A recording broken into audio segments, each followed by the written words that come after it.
Shalom semuanya. Iya. Tahukah saudara bahwa kehidupan manusia itu dikendalikan oleh sebuah sistem yang namanya sistem kepercayaan. Sistem kepercayaan yang salah akan menyebabkan kehidupan manusia hancur. Alkitab tidak menyebutkan dan tidak menghubungkan dosa itu dengan perbuatan manusia. Sebenarnya tidak pernah. Dosa yang sesungguhnya itu adalah ketika manusia Adam yang pertama sudah jatuh ke dalam dosa. Dan akhirnya semua manusia juga mengalami dosa. Dan akibat dari dosa itu maka manusia sudah rusak. Oleh karena itu Tuhan mengutus Adam yang kedua, yaitu Yesus. Adam yang pertama penuh dengan dosa. Adam yang kedua menjadi manusia tanpa dosa. Di dalam Yesus, maka Yesus hadir sebagai Raja, sebagai Tuhan. Dan Dia adalah daging yang menjadi firman. Dan firman adalah kebenaran. Dan kebenaran itu menuntun manusia kepada hidup yang kekal. Oleh karena itu, sekali lagi saya katakan, kebenaran yang ada pada manusia itulah yang berasal dari firman Tuhan. Hanya yang berasal daripada kebenaran firman Tuhan yang merupakan kebenaran yang hakiki. Tanpa kebenaran firman Tuhan, manusia hanya akan mencari benarnya sendiri-sendiri, benarnya masing-masing. Oleh karena itu firman Tuhan berkata dengan jelas, ada jalan yang disangka lurus, tetapi ujungnya menuju maut. Sistem kepercayaan yang salah menyebabkan manusia hidupnya sesat. Saudara, ada orang yang menyembah pohon, menyembah batu besar, diyakini selamat. Ya, ada orang yang percaya kalau penampilan saya naik, maka apa kata orang naik, harga diri saya akan naik. Tapi nanti kalau penampilan turun, apa kata orang turun, harga diri turun. Dan ada orang yang mengatakan, oh harga diri itu bisa naik, bisa turun. Makanya orang mengejar penampilan dan apa kata orang, hancur, lelah, tidak pernah sampai. Tetapi orang yang ada di dalam Kristus, dia berkata, siapa sebenarnya saya ini? Yaitu siapa sebenarnya pribadi saya. Pribadi saya adalah pribadi yang sudah ditebus oleh darah Yesus. Tidak pernah naik dan tidak pernah turun. Dan apa kata Tuhan? Tuhan mengasihi kita. Sehingga orang yang ada di dalam Kristus, dia akan memiliki rasa berharga yang sejati. Sesungguhnya saya berharga oleh karena saya sudah ditebus oleh darah Yesus. Dan Yesus mengatakan, engkau berharga, aku mengasihi. Amin saudara. Kalau ada orang yang mengatakan saya bisa masuk surga oleh karena perbuatan saya. Surga bisa dicapai dengan usaha manusia. Berarti orang yang kaya peluang masuk surga semakin besar. Kenapa? Kalau dosa bisa ditutup dengan amal. Akhirnya membuat rumus sendiri. Kalau orang berkata, surga itu bisa dicapai oleh karena amal, oleh karena perbuatan, maka mustahil. Karena tidak ada seorang pun yang bisa 100% suci, kudus. Oleh karena itu pentingnya maka Yesus datang sebagai manusia. 3 minggu ini kita belajar siapakah Yesus. Yesus adalah penggenap nubuatan perjanjian lama. Tidak ada seorang pun manusia yang lahir di bumi ini yang kelahirannya itu sudah dinubuatkan. Nabi Mika ratusan tahun tidak kenal Yesus, tapi dia sudah menubuatkan tempat kelahiran Yesus. Bethlehem sudah dinubuatkan. Perawan yang melahirkan dinubuatkan, sudah dicatat di dalam Yesaya 740 tahun sebelumnya. Bahkan penolakan terhadap Yesus dinubuatkan. Yesus akan diejek, akan ditolak.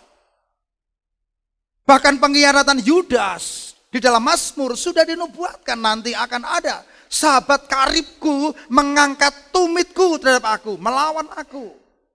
Bahkan kematian Yesus sudah dinubuatkan sebelumnya. Kebangkitan Yesus sudah dinubuatkan. Oleh karena itu, Yesus adalah penggenapan nubuatan perjanjian lama. Kenapa? Yesus adalah Tuhan.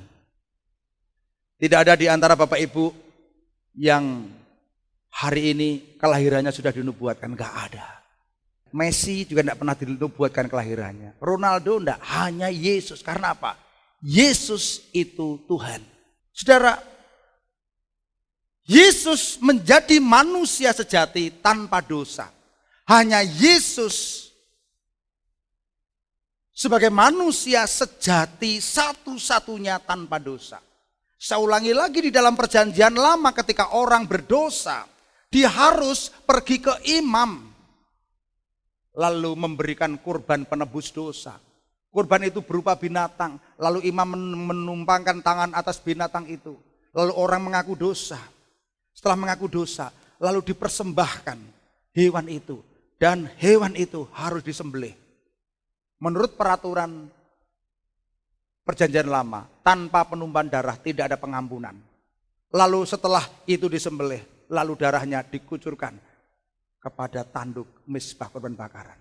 Dan dari itu dia selesai. Dosanya sudah dibereskan. Itu peraturan Taurat.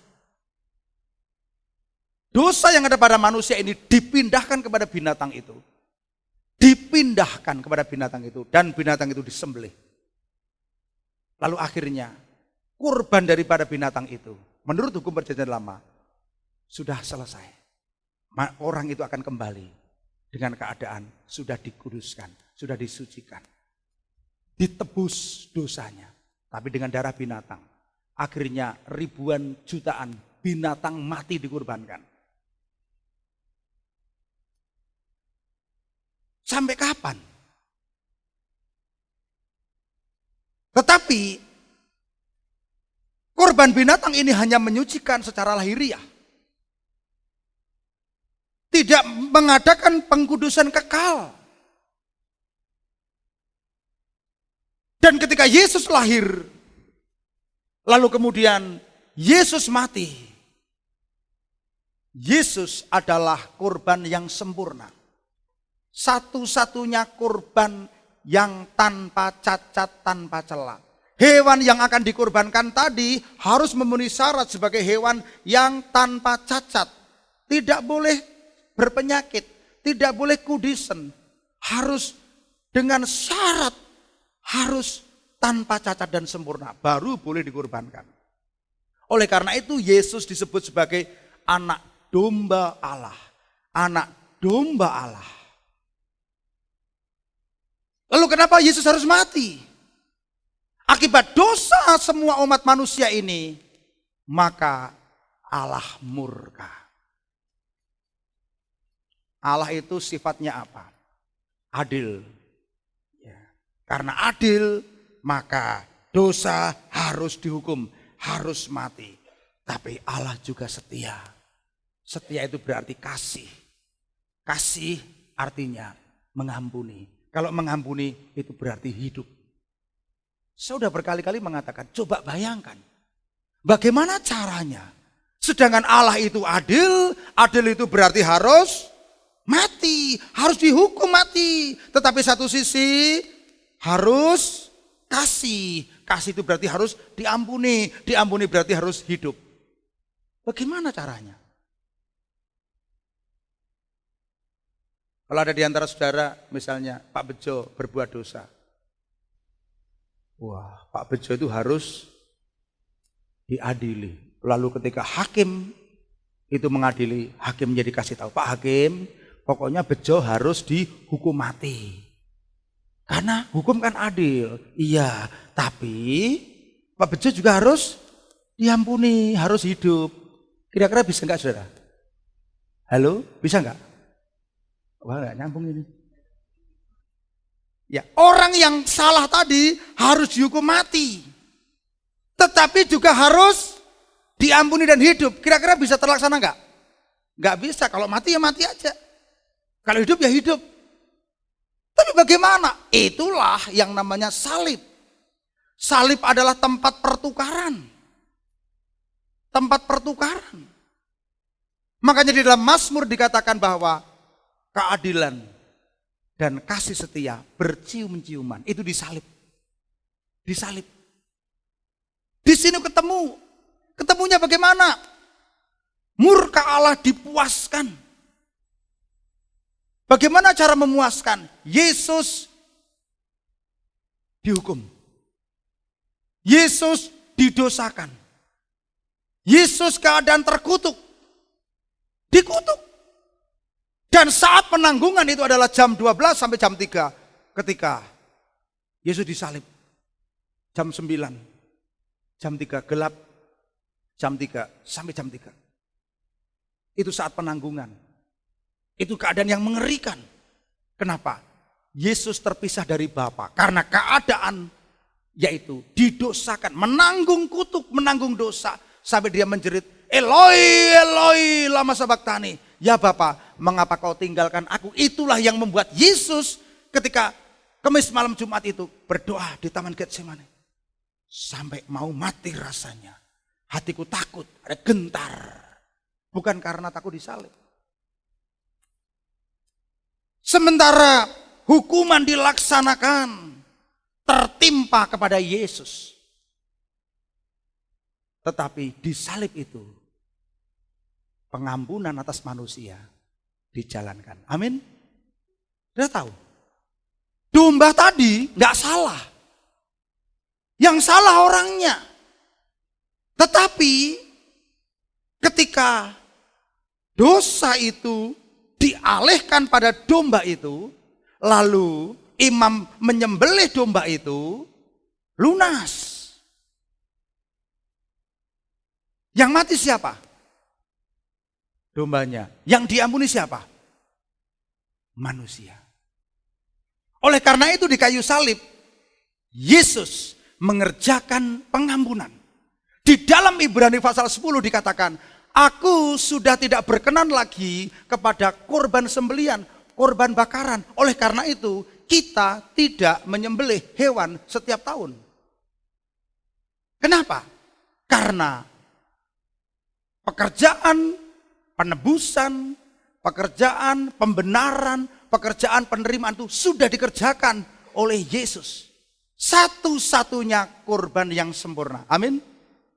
Saudara sudah tidak perlu lagi mempersembahkan korban. Gak perlu karena udah ada Yesus yang mati di salib. Itulah kenapa kemarin saya katakan Yesus sudah mati. Yesus sudah bangkit. Kebangkitannya itu membuktikan bahwa dia menang daripada dosa. Kristus dibangkitkan. Saudara, dari apa yang kemarin kita dengarkan 2 minggu ini, siapakah Yesus? Yesus adalah manusia sejati. Dia harus jadi manusia karena yang ditebus adalah manusia. Ini proyek untuk manusia. Dan dia adalah satu-satunya yang sulung yang sudah bangkit. Dan akhirnya Yesus naik ke surga. Kenapa Yesus naik ke surga? Tolong dikejar. Ya. Yang ke-6. Kenapa dia naik ke surga? Karena tidak ada seorang pun yang sudah naik ke surga kecuali dia yang berasal dari surga. Tidak ada seorang pun yang naik ke surga selain dia yang sudah turun dari surga. Makanya Yesus sudah menjadi pionir ini, pembuka jalan ini. Jelas dia udah sampai ke surga. Makanya bagi setiap kita orang percaya, fakta dari Yesus sudah naik ke surga, ini adalah fakta yang membuktikan bahwa Yesus adalah Tuhan. Yesus adalah juru selamat. Karena dia tidak hanya mati, tapi dia bangkit. Dia naik ke surga. Dan demonstrasi kenaikannya ke surga itu didemonstrasikan. Ketika hari Pentakosta, genap 50 hari, maka Yesus mendemonstrasikan di dalam Lukas pasal 24 ayat 50. Lalu Yesus membawa keluar kota sampai dekat Betania. Di situ ia mengangkat tangannya dan memberkati mereka. Dan ketika ia sedang memberkati mereka, ia berpisah dari mereka dan terangkat ke surga. Saudara, perhatikan. Yesus bangkit. Setelah bangkit, dia tidak langsung naik ke surga. Tetapi 40 hari lamanya dia menemani murid-muridnya. Karena murid-muridnya dalam keadaan takut, dia temani. Lalu 40 hari genap, dia naik ke surga. 40 hari. Dan dia berpesan, hei, kamu jangan tinggalkan Yerusalem ya. Kamu doa 10 hari. 10 hari maka turunlah yang namanya Roh Kudus sebagai penolong, memberikan karunia kepada setiap orang percaya. Makanya ketika Yesus naik ke surga pada hari yang ke-40,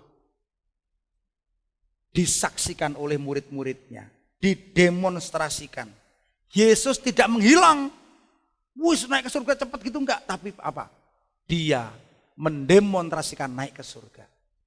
Dan dia tidak hanya naik ke surga, tapi dia berjanji akan datang kembali. Ketika murid-muridnya domblong begitu, terangkat tangannya, dia naik ke surga. Malaikat berkata kepada dia, hai orang Galilea, mengapa engkau berdiri melihat ke langit? Yesus ini yang terangkat ke surga, meninggalkan kamu, akan datang kembali dengan cara yang sama. Datang kembali dengan cara yang sama seperti kamu melihat dia naik ke surga. Makanya saudara-saudara, ketika saudara memperingati hari Natal ini, saudara mesti tahu, Yesus lahir, Yesus bangkit, dia naik ke surga. Dan dia akan datang kembali. Amin. Apa perlunya datang kembali? Untuk menjemput kita. Karena ketika nanti Yesus datang kembali, maka orang percaya, yaitu kita semua, itu yang pertama-tama akan bangkit dari kubur. Kebangkitan kita itu akan naik, menyongsong, menjemput Tuhan di awan-awan. Ya. Coba saudara buka di dalam 1 Tesalonika pasal 4 ayat 16. Di situ saudara bisa melihat dengan jelas. Selanjutnya kami tidak mau saudara-saudara bahwa kamu tidak mengetahui tentang mereka yang meninggal, supaya kamu jangan berduka seperti orang lain yang tidak mempunyai pengharapan. Karena jikalau kita percaya bahwa Yesus telah mati dan telah bangkit, maka kita percaya bahwa mereka yang telah meninggal dalam Yesus akan dikumpulkan Allah bersama-sama dengan Dia. Ini kami katakan kepadamu dengan firman Tuhan, kita yang hidup, yang masih tinggal sampai kedatangan Tuhan, sekali-kali tidak akan mendahului mereka yang telah meninggal. Sebab pada waktu tanda diberi, yaitu waktu penghulu malaikat berseru dan sangkakala Allah berbunyi, maka Tuhan sendiri akan turun dari surga dan mereka yang mati dalam Kristus akan lebih dahulu dibangkitkan. Ayat 17. Sesudah itu kita yang hidup yang masih tinggal akan diangkat bersama-sama dengan mereka dalam awan menyongsong Tuhan di angkasa.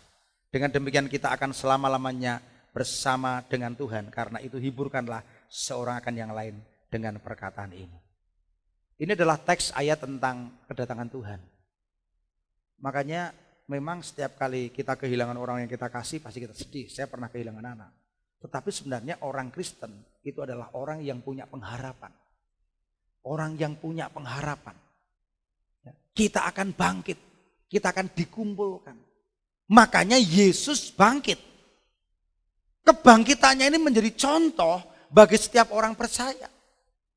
Dan sekarang dia duduk di sebelah kanan Allah Bapa, menyediakan tempat bagi orang yang percaya. Amin. Makanya rangkaian dari Natal yang kita peringati, kita harus tahu. Hari lahirnya Yesus ini sebenarnya menggenapi apa yang sudah dinubuatkan oleh nabi-nabi. Sudah dinubuatkan. Yesus datang sebagai raja. Yesus sudah membuktikan dirinya sebagai Tuhan. Kemarin kita sudah belajar. Yesus berkuasa atas segala sesuatu. Yesus berkuasa atas alam. Ombak angin ribut diredakan. Murid-murid sudah takut semua. Wah, kita mati ini. Ya, danau teduh. Yesus berkuasa atas segala penyakit. Yesus berkuasa juga atas roh jahat. Ya, Yesus berkuasa juga atas setan dan iblis. Yesus juga dicobai. Sebagaimana kita juga dicobai. Ya, saudara, tidak ada nabi dan rasul yang sekarang masih ada atau yang dipercayai siapapun juga. Nabi dan rasul yang dulu pernah Tuhan nyatakan maksudnya. Atau sekarang yang disebut sebagai junjungan, nabi, rasul, siapapun juga. Tidak ada yang memiliki kuasa yang sama seperti Yesus. Makanya kita harus ngerti, saudara. Yesus itu adalah Tuhan. Dia berkuasa atas segala sesuatu. Dia berkuasa atas alam. Itu bukti. Sampai muridnya mengatakan, orang apakah ini? Sampai danau pun tunduk taat kepadanya. Saudara, kadang peringatan Natal terjebak kepada sebuah peringatan Yesus lahir saja berhenti. Lalu ibadah, perayaan, makan, selesai. Enggak. Tetapi perayaan Natal ini mesti kita peringati sebagai sebuah penggenapan. Yesus datang sebagai Adam yang kedua. Yesus juga dicobai. Tetapi dia tidak berbuat dosa. Tadi sebelum khotbah saya sempat membuka Alkitab melalui HP saya. Kadang saya mesti buka HP. Bukan untuk buka yang lain, saudara. Buka Alkitab. Saya baca sekilas ada 3 ayat. Yang tadi menguatkan. Sudah tahu enggak? Di dalam Yesus. Kita itu diberi kekuatan, kemampuan untuk menanggung segala sesuatu. Katakan bersama-sama. Menanggung segala sesuatu. Belum kompak. 2, 3. Ulangi lebih keras. 2, 3. Saya tahu enggak bedanya? Orang yang di dalam Yesus, ketika dia mengalami pencobaan, mengalami masalah. Orang kalau berpegang kepada Yesus, Tuhan, Engkau sumber pengharapan. Saya tahu ada di antara saudara yang di sini. Saya lihat, ada di antara saudara yang pernah mengalami satu kondisi yang jatuh dan sepertinya tidak bisa bangun lagi. Pernah mengalami satu kondisi di mana saudara pernah mengalami down, lembah paling bawah. Tapi selama saudara berpegang kepada Yesus, di dalam Yesus kita diberi kekuatan untuk menanggung segala sesuatu. Yesus sebagai manusia pernah dicobai.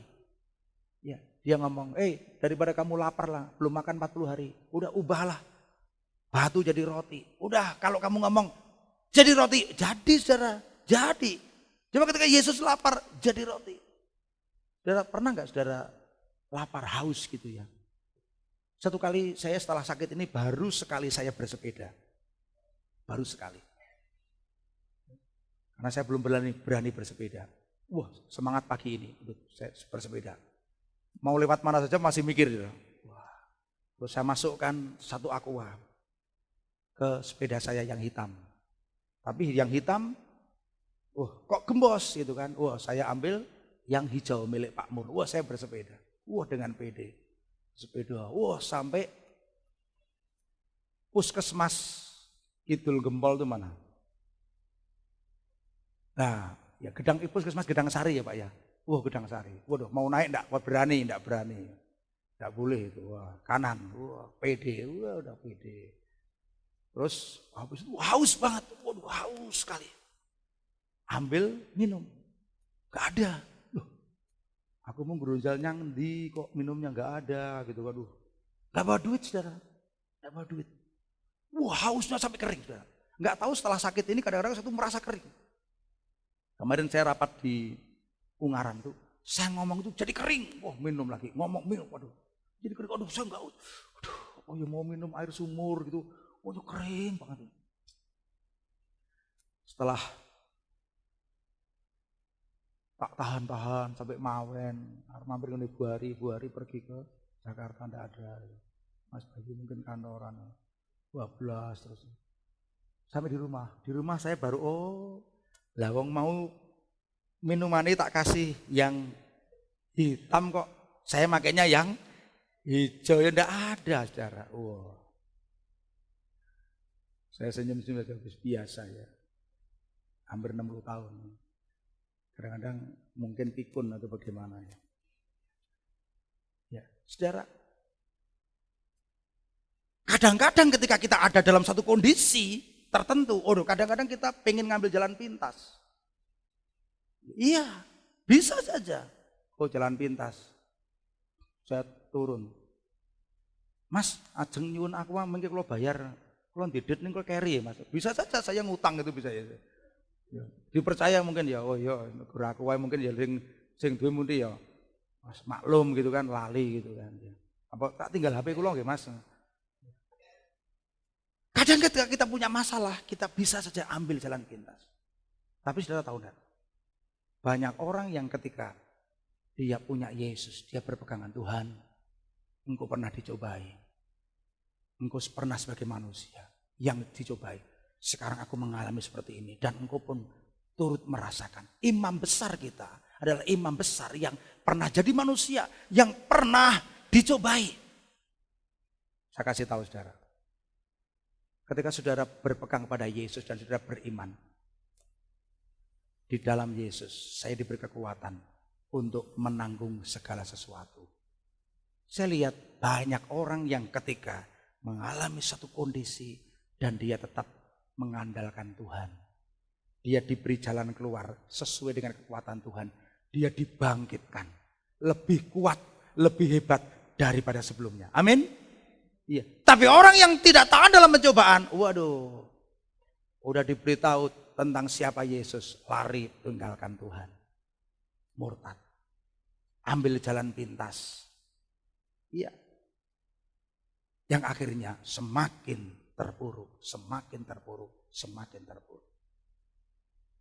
Saudara, Yesus pernah jadi manusia. Maka dia sebagai imam besar yang sekarang duduk di sebelah kanan Allah Bapa juga turut merasakan ketika saudara berdoa, Tuhan tolong saya. Tuhan, Yesus dengar.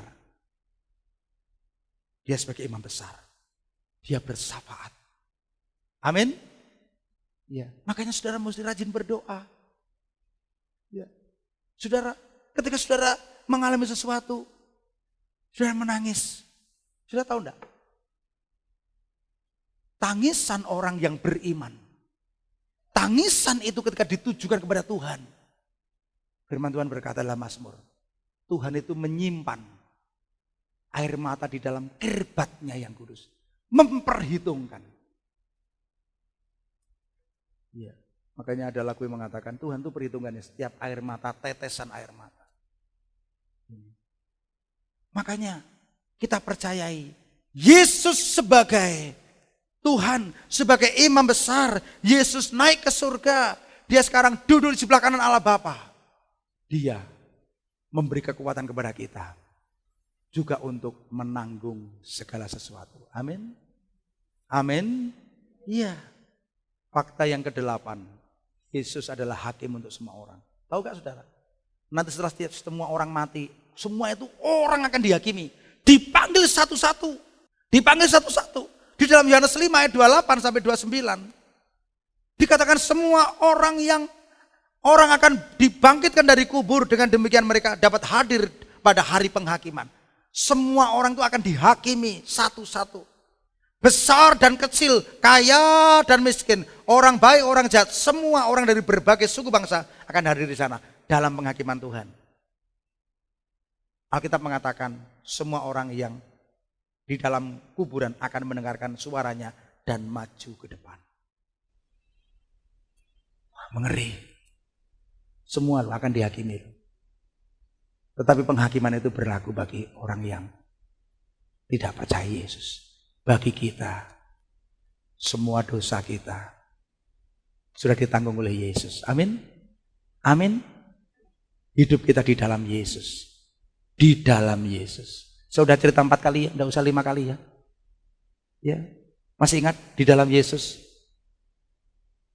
Sudah cerita 4 kali ya. Di dalam Yesus. Ya. Ini kok kita pelenggongnya pelenggong lali. Ya.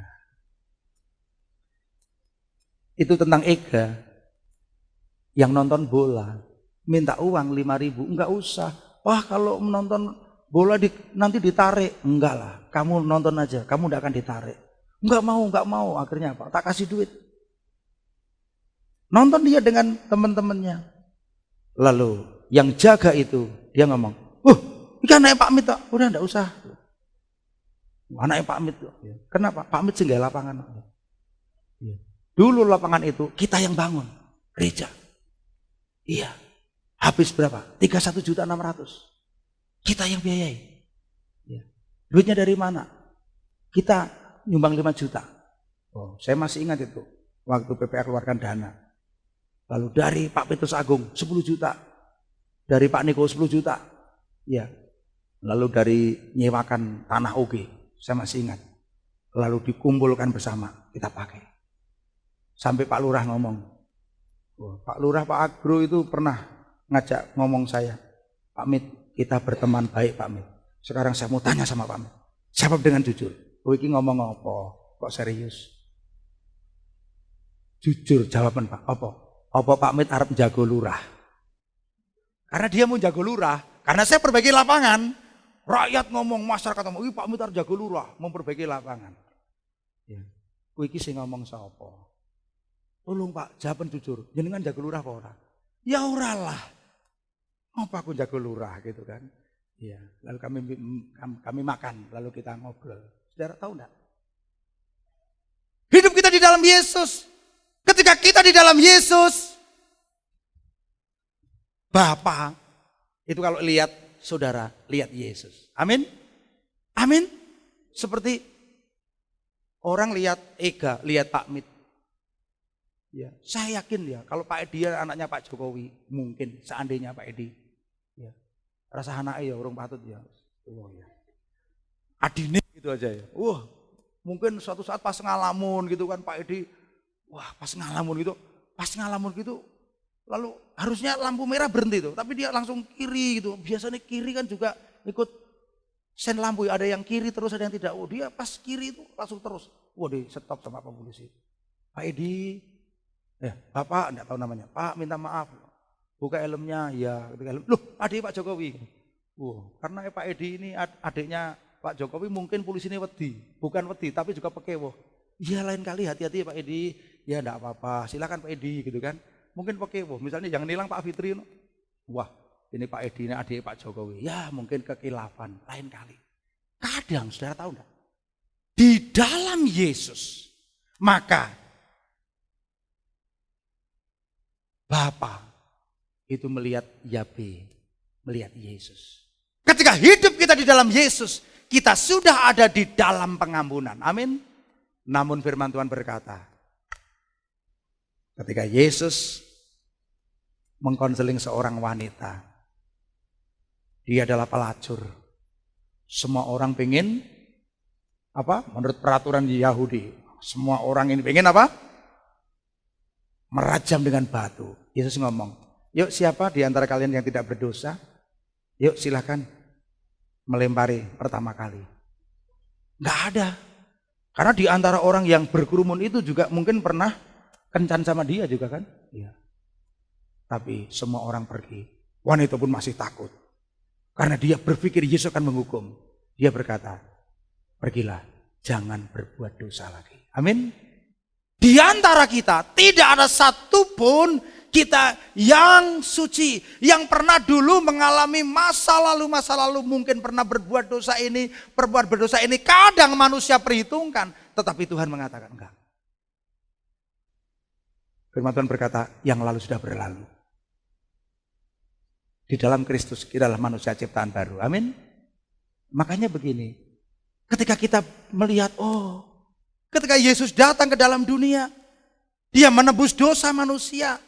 Maka dosa itu sudah ditebus. Dan kita diberikan Roh Kudus sebagai penolong. Roh Kudus memberikan karunia. Roh Kudus memberikan kekuatan untuk kita tidak berbuat dosa lagi.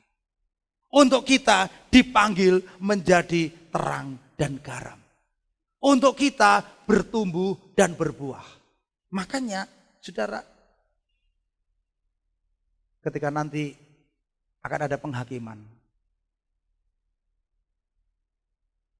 Penghakiman itu berlaku bagi orang yang belum percaya dan menerima Yesus. Fakta yang ke-9, siapakah Yesus? Yesus adalah Juru Selamat dan Tuhan. Mari kita buka di dalam Kisah Rasul Fatsal 10 ayat 36. Firman Tuhan berkata, itulah firman yang ia suruh sampaikan kepada orang-orang Israel. Yaitu firman yang memberitakan damai sejahtera oleh Yesus Kristus yang adalah Tuhan dari semua orang. Yesus Kristus itu Tuhan. Coba ayat 20 mengatakan, akan tetapi di antara mereka ada beberapa orang Siprus dan orang Kirene yang tiba di Antiokhia dan berkata juga kepada orang-orang Yunani dan memberitakan Injil bahwa Yesus adalah Tuhan. Kok enggak cocok ya? Oh di situ ya, belum diubah, beda yang ditampilkan. Yesus adalah Tuhan. Ya. Yesus adalah penguasa tunggal. Ya. Saudara, kenapa manusia sering konflik? Ketika yang memerintah di sini adalah ego diri sendiri, wah banyak sesat ini. Manusia bisa saja serakah, manusia bisa saja berbuat dosa, bermasalah. Karena apa? Oh, yang di sini adalah diri sendiri. Makanya masalah ego, pemerintah diri sendiri itu menjadi masalah. Saudara gunakan waktu saja, harusnya waktunya untuk Tuhan. Enggak lah, aku tidak mau melayani. Ya. Saudara mendapat berkat, harusnya berkat itu saudara berikan untuk orang yang membutuhkan, membantu orang lain, untuk pekerjaan Tuhan. Enggak lah, saya masih punya keinginan ini. Enggak. Ya. Harusnya saudara menyembah satu-satunya Tuhan. Tapi ada orang yang menyembah hobi. Ya. Ada orang yang lebih menyembah HP.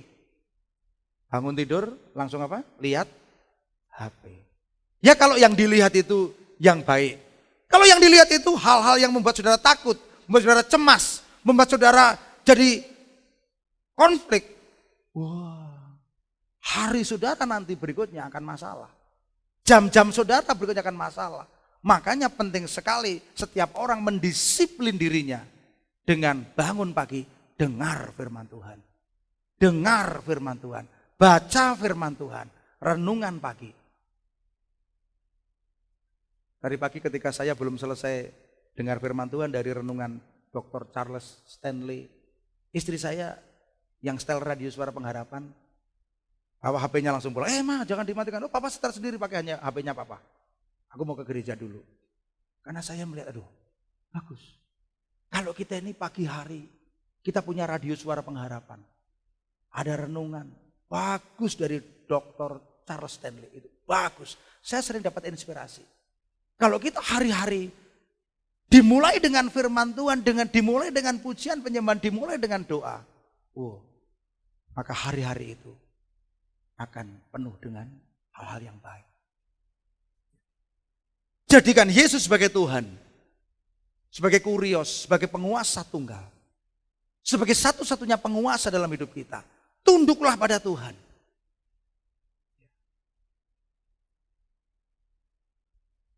Dan Yesus adalah Tuhan dan Juru Selamat. Di mana ayat yang mengatakan Yesus adalah Juru Selamat?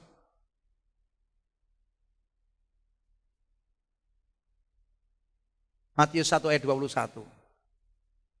Mari kita baca bersama-sama. 2, 3. Ia akan melahirkan anak laki-laki dan engkau akan menamakan dia Yesus. Karena dialah yang akan menyelamatkan umatnya dari dosa mereka. Yesus Juru Selamat. Yesus Juru Selamat. Saudara, Yesus adalah Tuhan dan Juru Selamat. Makanya Yesus memproklamasikan dirinya dengan satu perkataan yang jelas. Akulah jalan, kebenaran, dan hidup. Tidak ada seorang pun yang datang kepada Bapa kalau tidak melalui aku. Yesus satu-satunya jalan. Bapak Ibu jangan percaya kalau ada yang mengatakan gini. Nggih, semua agama itu baik. Nggih, tujuannya sami, nggih gitu. Enggak usah nggih, Saudara. Diam aja, enggak usah mengaminkan. Enggak. Satu-satunya jalan hanyalah Yesus. Enggak bisa. Nanti habis ngomong gitu dia ngomong gini. Nggih, kados liwat ajeng ten benda gantungan nggih saged nggih liwat gondang nggih saged. Saged nggih liwat jimbung nggih saged. Ya kalau endo gantungan bisa. Lewat jimbung bisa, lewat gondang bisa. Lewat bayat bisa enggak gantung-gantungan? Bisa. Bisa. Jebusi lor gantungan ya. Lewat Gunung Kidul bisa enggak gantung-gantungan? Bisa. Tapi kalau jalan keselamatan hanya Yesus. Amin. Mari kita tirukan. Jalan keselamatan hanya Yesus.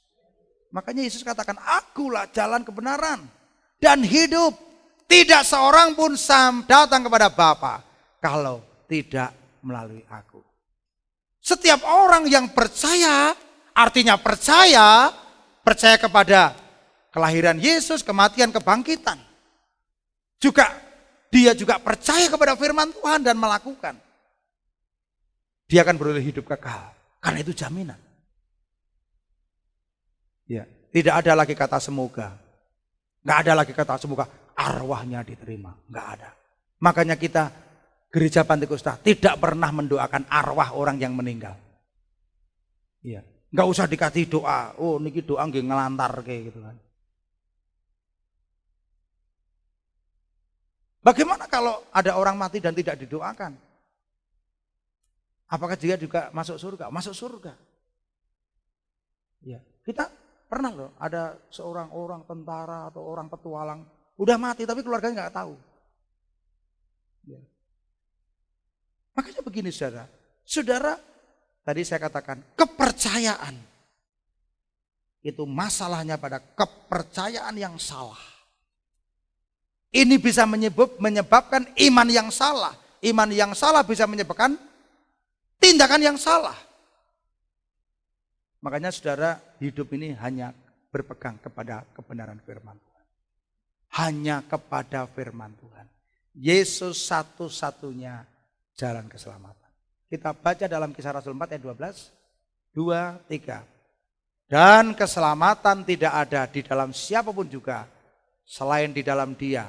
Sebab di bawah kolong langit ini tidak ada nama lain yang diberikan kepada manusia yang olehnya kita dapat diselamatkan. Hanya nama Yesus. Saya rindu, saudara, bulan Desember kita menyiapkan hati kita untuk memperingati hari Natal. 3 kali khotbah tentang siapa Yesus. Itu bisa membawa kita kepada satu pemahaman, kebenaran. Yesus adalah satu-satunya jalan keselamatan. Satu-satunya jalan keselamatan. Mbah-mbah, jaga mantumu, jaga anakmu, jaga cucumu, tetap percaya Yesus. Amin. Orang tua, jaga anakmu supaya tetap percaya Yesus. Anak-anak, jaga imanmu, tetap percaya kepada Yesus. Tidak hanya percaya, hidup di dalam Yesus. Menjadi murid Kristus yang sejati.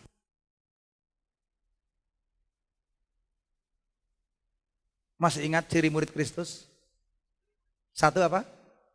Terpelajar, bertekun dalam pengajaran. 2, terdidik, mengalami perubahan hidup. Perubahan hidup. Dulu kita jelek tidak apa-apa.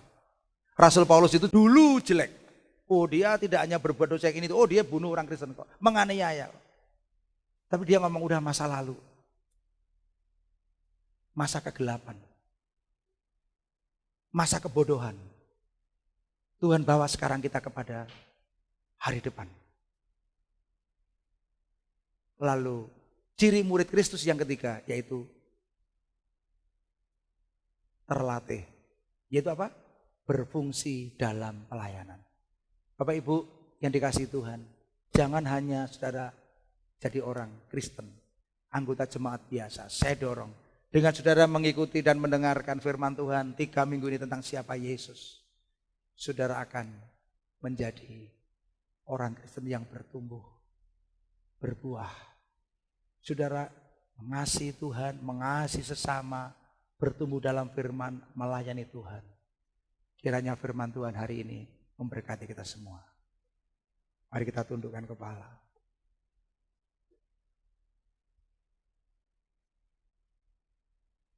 Aku mengasihi Engkau Yesus dengan segenap hatiku.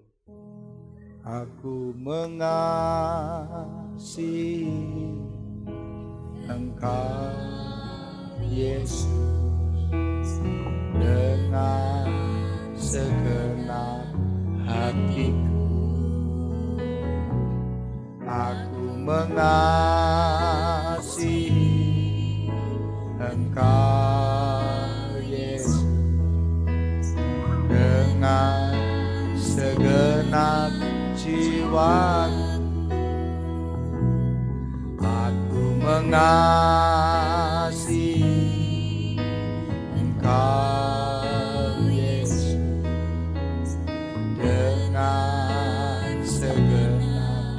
Mari kita jadikan proklamasi iman kita. Nyanyikan.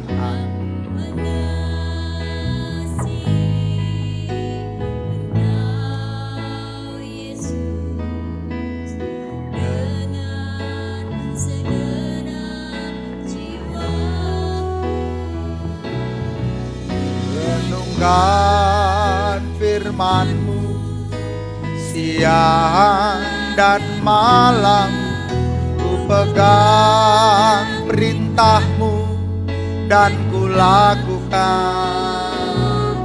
Engkau tahu ya Tuhan, tujuan hidupku hanyalah untuk menyenangkan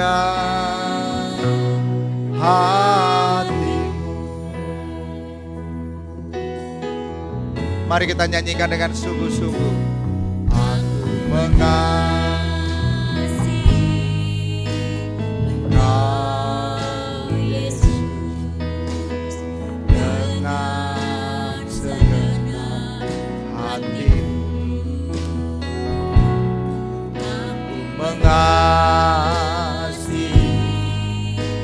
Engkau Yesus dengan segenap jiwaku.